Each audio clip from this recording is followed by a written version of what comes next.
What if I told you that Sofi Manassyan isn't just dealing with ordinary drama, but that she's trapped in a circle of toxic friends who are slowly destroying her from the inside out? This isn't your everyday argument or fallout. This is a ticking time bomb of manipulation, jealousy, and betrayal that could cost her everything she's built. Because here's the truth, these so-called friends aren't supporting her, they're draining her.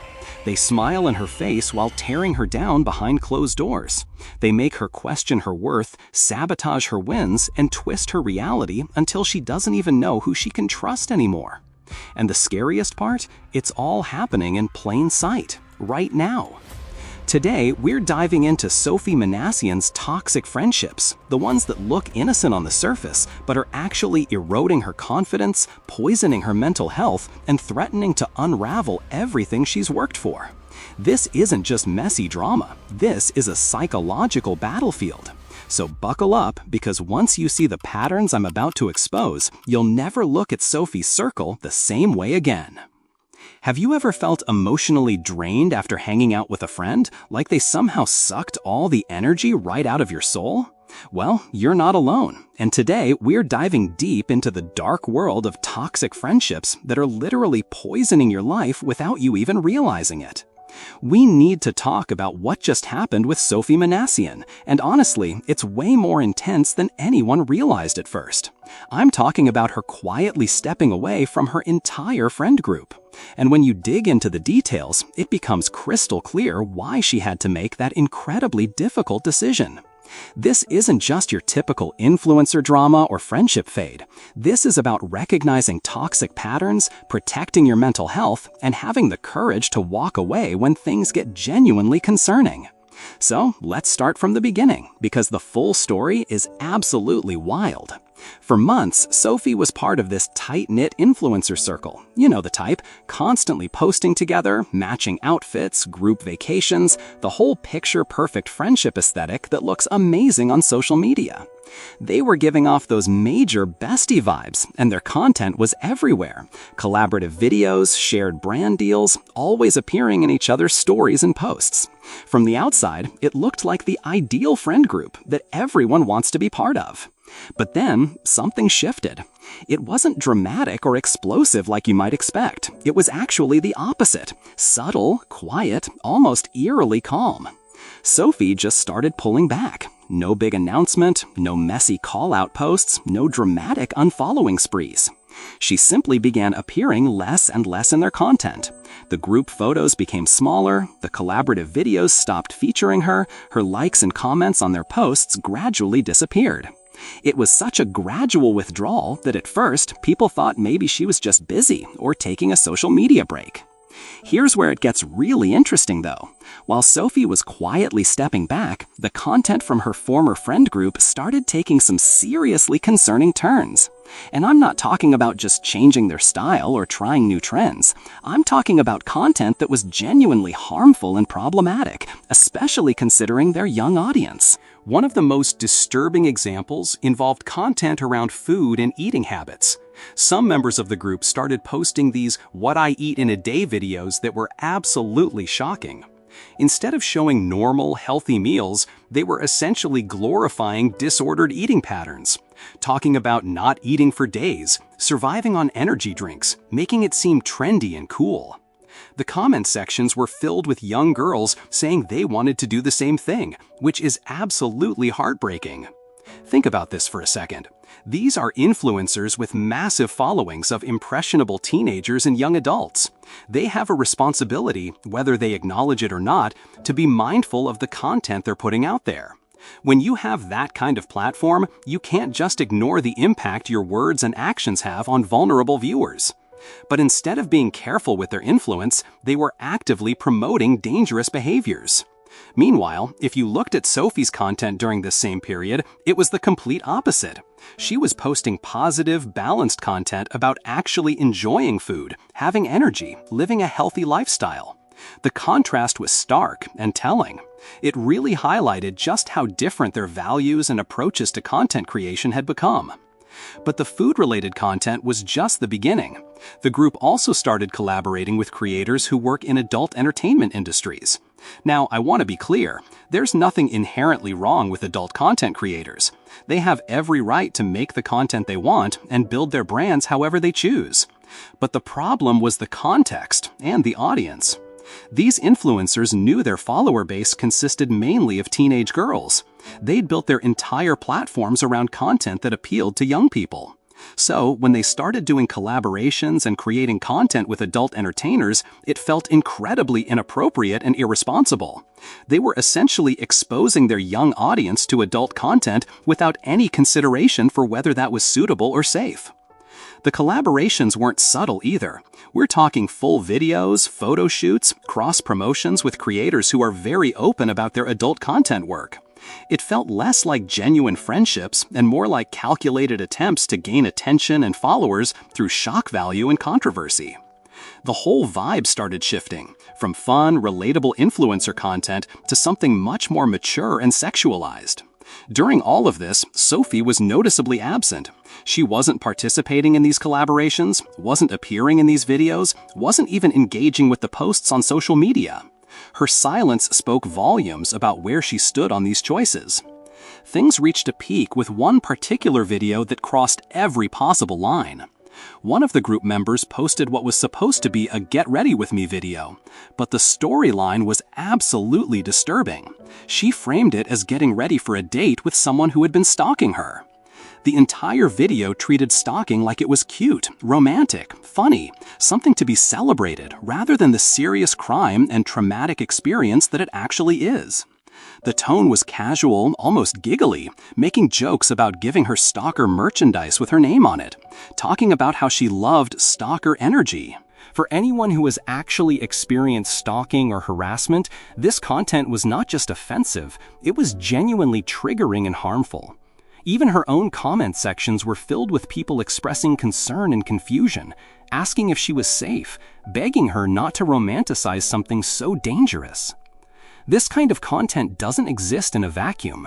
When you have a platform, especially one with young viewers, you have to consider the messages you're sending.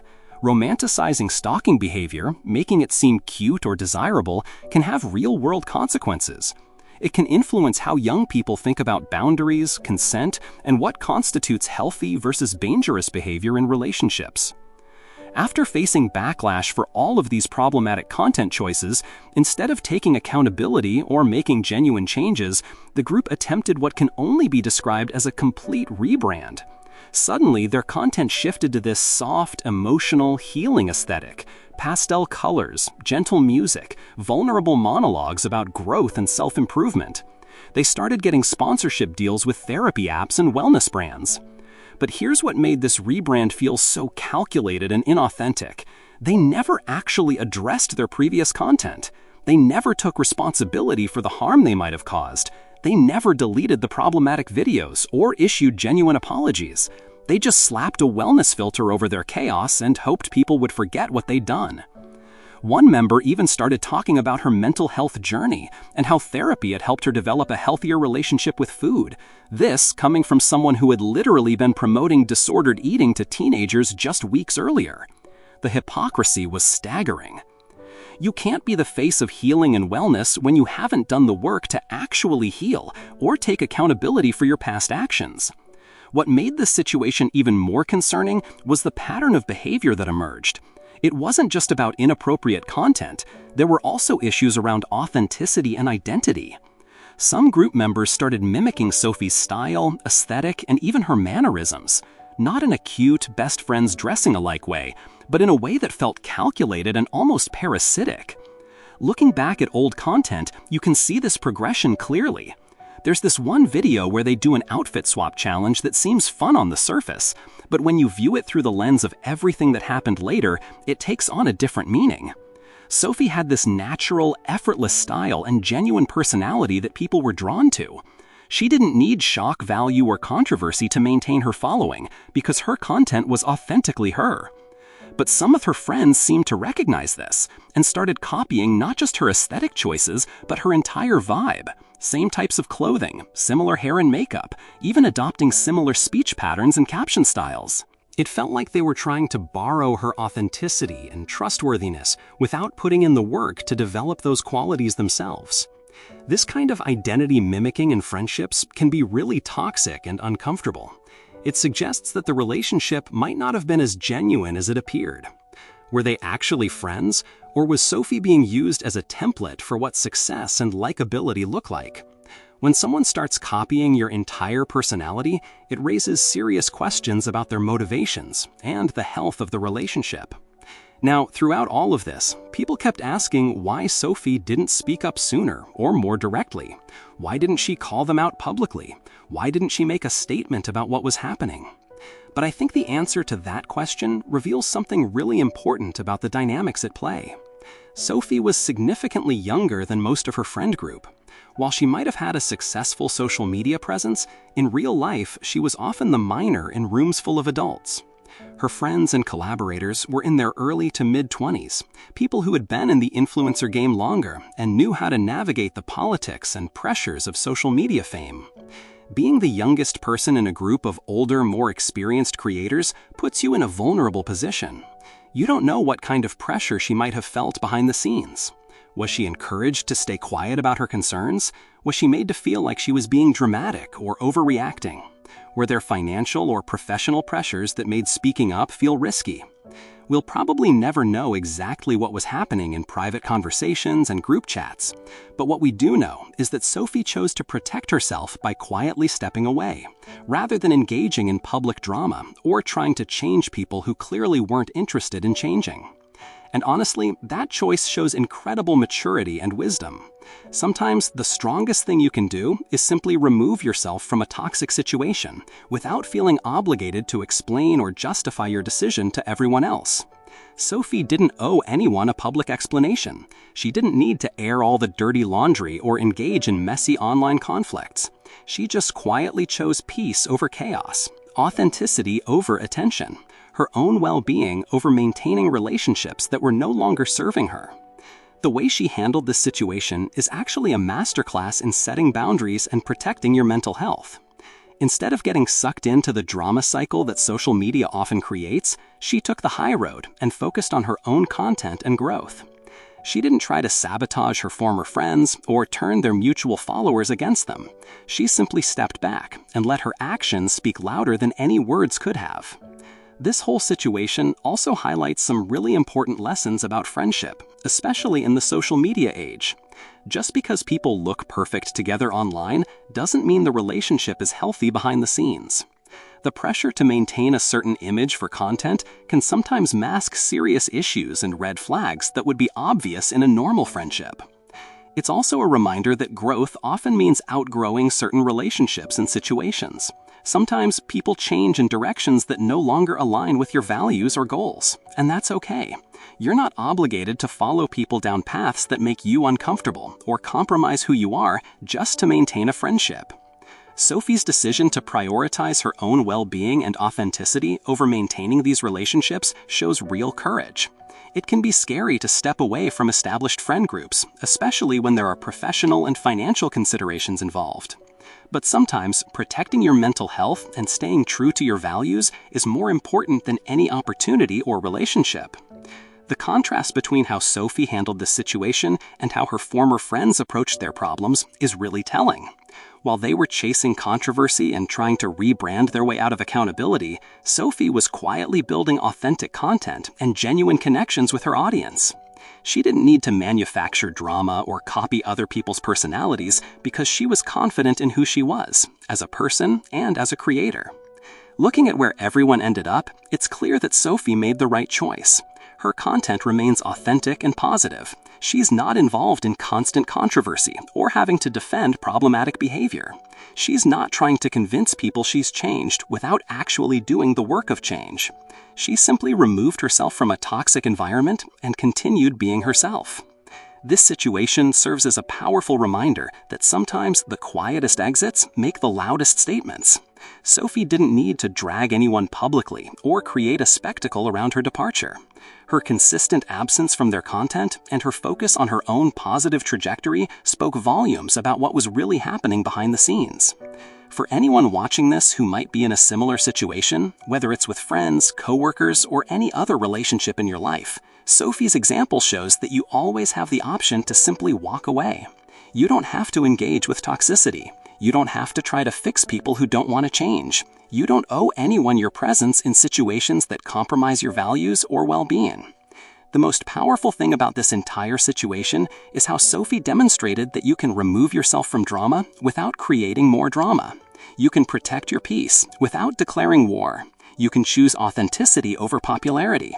And sometimes that choice leads to better opportunities and relationships than the ones you left behind.